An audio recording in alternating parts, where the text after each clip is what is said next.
पूर्व उपराष्ट्रपति जगदीप धनखड़ ने जब से अपने पद से इस्तीफा दिया है तब से ना तो वो कहीं दिखाई दिए और ना ही उनका कोई बयान सुनने को मिला।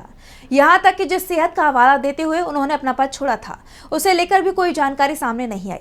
हालांकि उन्हें उपराष्ट्रपति सीपी राधाकृष्णन के शपथ ग्रहण समारोह में देखा गया था, लेकिन वहां भी वो चुप्पी साधे हुए नजर आए।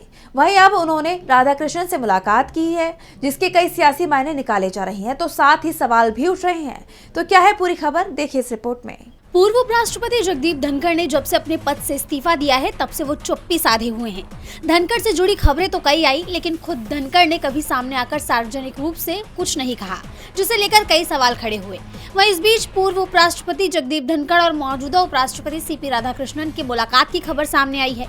मीडिया रिपोर्ट्स के मुताबिक पूर्व उपराष्ट्रपति जगदीप धनखड़ ने 18 नवंबर को उपराष्ट्रपति सीपी राधाकृष्णन से नई दिल्ली में मुलाकात की। दोनों के बीच शपथ ग्रहण समारोह के बाद ये पहली औपचारिक बातचीत। लेकिन उपराष्ट्रपति कार्यालय की तरफ से इस मुलाकात को लेकर ना तो अभी तक कोई आधिकारिक बयान सामने आया और ना ही कोई फोटो शेयर की गई, जिसे लेकर राजनीतिक हलकों में चर्चाएं तेज हो गई। पूछा जा रहा है कि जब मौजूदा उपराष्ट्रपति और एक पूर्व उपराष्ट्रपति की मुलाकात हुई तो इसकी जानकारी आखिरकार सरकार की तरफ से साझा क्यों नहीं की गई। किसी ऑफिशियल हैंडल से ये जानकारी सामने न आना तमाम तरह के सवाल खड़े करता है कि क्या इस जानकारी के सामने न आने की वजह रही होगी। खैर, मुलाकात की खबरें सामने आने के बाद ये उम्मीद जताई जा रही थी कि इससे जुड़ी कोई जानकारी निकलकर सामने आ सकती है या फिर धनखड़ का कोई बयान सामने आ सकता है, लेकिन ऐसा कुछ नहीं हुआ, जिसके चलते धनखड़ की चुप्पी पर सवाल और बढ़ने लगे।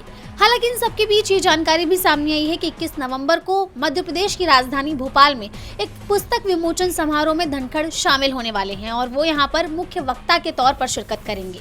ऐसे में उम्मीद है कि इस दौरान धनखड़ उन तमाम सवालों के जवाब भी दे सकते हैं जो उनके इस्तीफे के बाद से उठ रहे हैं।